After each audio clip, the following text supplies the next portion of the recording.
After last year's swashbuckling like a dragon pirate Yakuza in Hawaii triumphantly hoisted the black flag, this year developer Ryuga Gotoku has set its sights on elevating the Yakuza series' Black Sheep.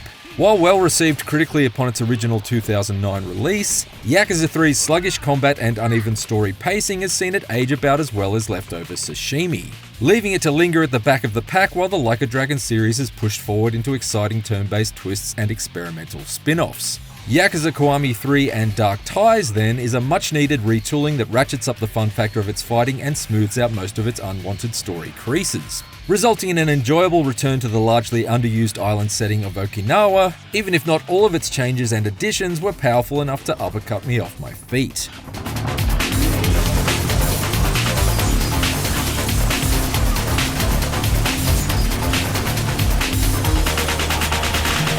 Although it received an HD remaster in 2019, I must admit I haven't revisited Yakuza 3 since it first debuted on PlayStation 3, because I couldn't bear the thought of once again battling my way through its annoyingly block-happy hordes. The bulk of Yakuza 3's enemies were so stubbornly resilient to Kazuma Kiryu's attacks that getting further than a few hits into a combo was a struggle. Instead of gleefully breaking jaws, Yakuza 3's fighting felt more like painfully pulling teeth. Thankfully, that has all changed with Kiwami 3, which dramatically speeds up enemy encounters and endows Kiryu with two flexible fighting styles to cover all his thug-bashing bases. His default stance is classic Dragon of Dojima, a mix of satisfyingly weighty combo attacks and wrestling-style grapples that hit harder than a shotgun can of Suntory Highball.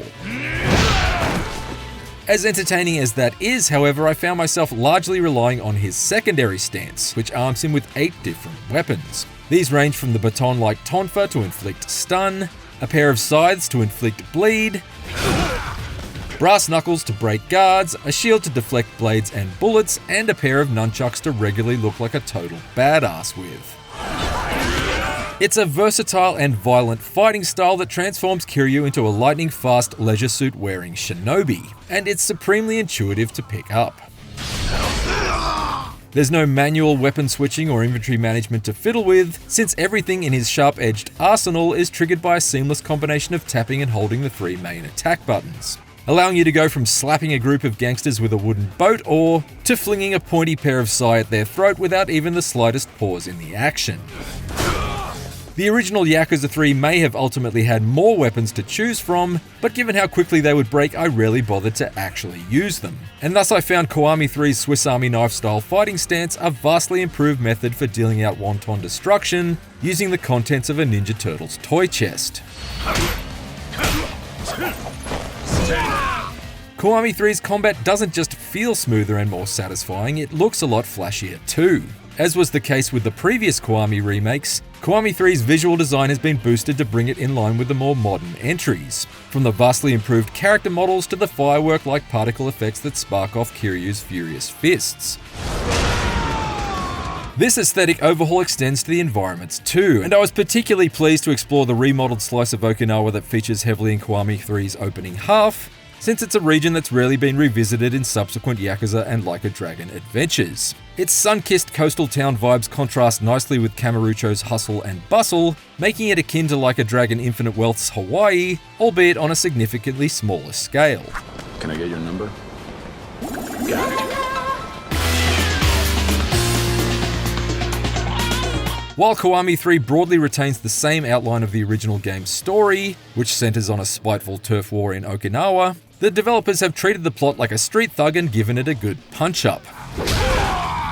In the original Yakuza 3, certain chapters confined Kiryu to the Morning Glory orphanage he runs for lengthy periods of time, presenting precious little beyond slowly paging through text-based conversations with its pint-sized residents. Thankfully, Kiwami 3's structure has been reshuffled to make these sleepy seaside sections entirely optional beyond an initial set of mandatory tutorials, meaning you now have the choice of either taking the time to forge bonds with these little Okinawan Oliver Twists. Which part are you stuck on? Show me. Or just hurrying back to black belting the Picari sweat out of every mobster Yakuzan for a bruisin' in the world outside the orphanage's walls. If you'd given me the option of skipping these slice-of-life segments in the original Yakuza 3, I'd likely have taken it. Yet surprisingly in Kiwami 3, I found myself growing more invested in the plight of Morning Glory's munchkins than I ever did before. That's thanks to a smart use of snackable minigames that transform humdrum domestic chores into stimulating diversions. Today is my chore day. You can complete the kids' homework against the clock, You really are smart. go spearfishing for flounder and then transform those ingredients into a meal in an energetic burst of Cooking Mama-inspired culinary chaos, It's ready. Wow! or, my personal favourite, steer a sewing machine needle around a super hang-on style circuit made of fabric in a delirious bout of high-speed hemming that regularly left both me and the handcrafted tote bag on screen in stitches. It's perfect. Knew you could do it! As I ticked off each enjoyable household task, I found myself bonding with these little wide-eyed waifs in a more organic manner. That meant the stakes felt appropriately heightened later on when Kiryu's criminal past inevitably catches up with him. I don't like repeating myself. Pack up. That's not to say that Kiwami 3 completely sharpens the original storytelling, and there are still some of the series' signature attention span stretching conversation cutscenes present here, including one marathon meeting room exposition dump in its 9th chapter that's so comically drawn out it actually gives you the option of taking regular breaks for Kiryu to stretch his legs by walking around a tiny office he can't leave. How about a break?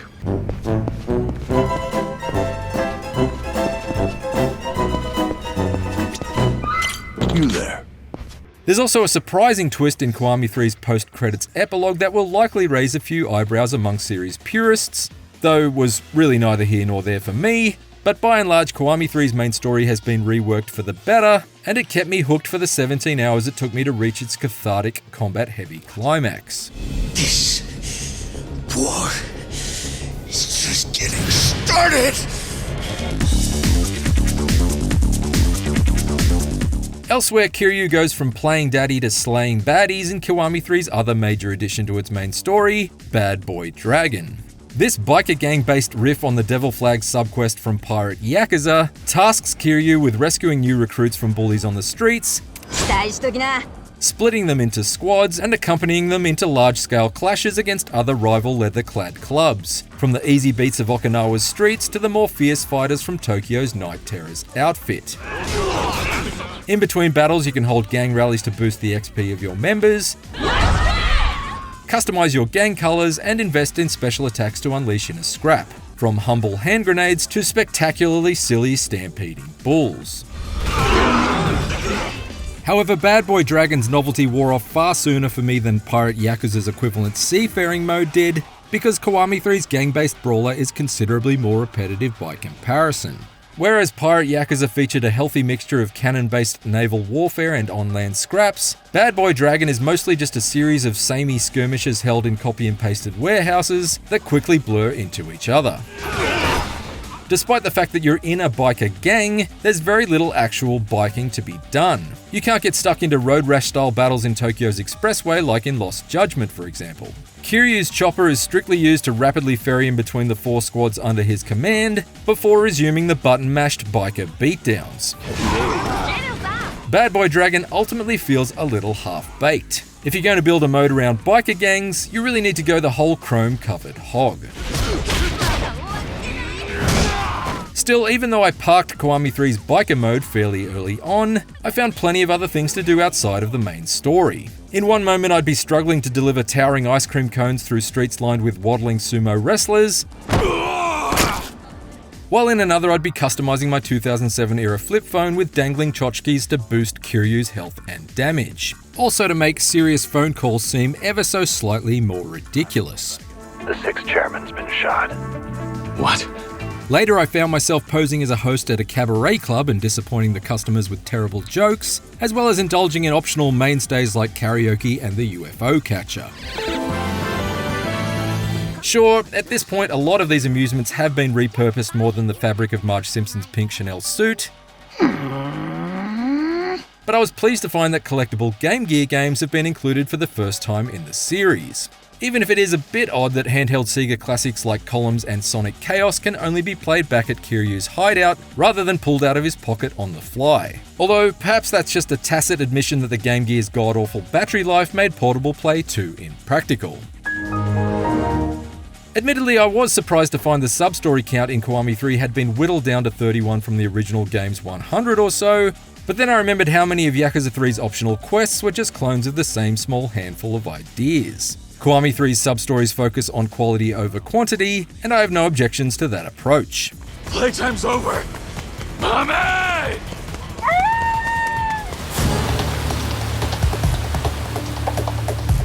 Outside of its remodeled main campaign, Kiwami 3 features an entirely new story mode called Dark Ties, which puts the player into the shoes of the sharply dressed and amusingly sardonic antagonist, Yoshitaka Mine. Dark Ties explores Mine's first steps into the Tokyo underworld, his reluctant alliance with the lecherous Tojo clan heavy Tsuyoshi Kanda, Hey, Mine! Don't dodge!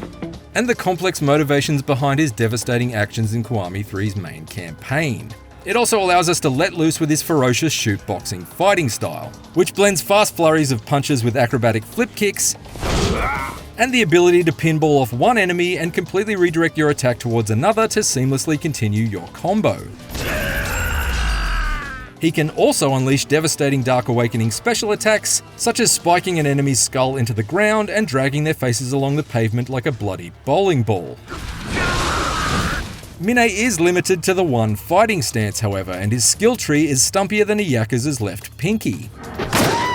That's because his quest simply doesn't last long enough to allow for any real evolution of his abilities. Dark Ties has been marketed as a fully fledged game in its own right, but that seems slightly disingenuous given it only features 3 chapters versus Kiwami 3's 12, restricts the action to the same Kamurocho setting that Yakuza fans know better than the calluses on the back of their face-mashing fists, and pits you against just 2 bosses in 2 fights apiece.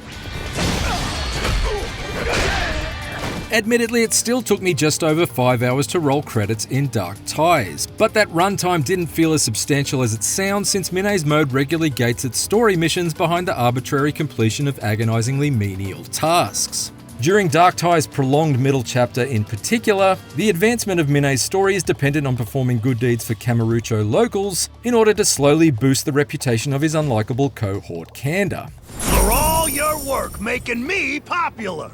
A few of these are genuinely entertaining, like being asked to pose as a bouncer outside an adults-only club and evaluating the clientele, but the bulk of them are boring chores, like legging it to the nearest convenience store and back so that you can bring a hungry man a bento box. I'm Kanda. Tasks like these are made all the more arduous given that Mine isn't equipped with the same Segway-like street surfer that Kiryu can whip out on a whim to speed things along in Kiwami 3. I wanted to enjoy Mine's calculated ascension towards the top of the Tojo clan, but for extended periods, Dark Ties made me feel less like a dragon and more like a dog's body. Please support Kanda Tsuyoshi. Mine does have one ace up his pinstriped sleeve, however, and that's the dungeon-brawling roguelike minigame unique to his adventure. Dubbed Survival Hell, despite the fact that roguelike a dragon was sitting right there, this strictly timed dash for cash and collectibles takes place across 5 underground arenas, each consisting of 4 floors of increasingly challenging goons and culminating in an imposing boss fight. Die during a run and you lose it all, but each floor has an optional exit point should you wish to bank your winnings early and invest them into buffs like special weapons and CPU-controlled bodyguards to better your chances of survival on subsequent runs. It's compelling, chaotic, and stuffed with countless surprises. Having rolled credits on both Kiwami 3 and Dark Ties, Survival Hell is the one feature of either story that's still calling me back for more.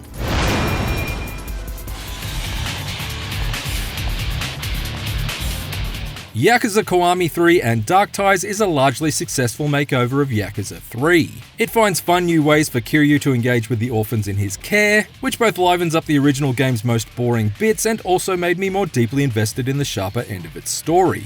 Combat has been transformed from a street fighting struggle to a dynamic delight, and this slice of Okinawa presents a welcome sea change from the series' more overused city settings. However, the Dark Ties add-on seems like a bit of a missed opportunity, since its slight new story is dragged down by some truly tiresome padding, and it's only partially redeemed by its moreish roguelike mode. On balance, Yakuza Kiwami 3 and Dark Ties is another enjoyable blend of hard-boiled drama and side-story silliness, but as a package it's not quite as well-rounded as the series' more accomplished entries.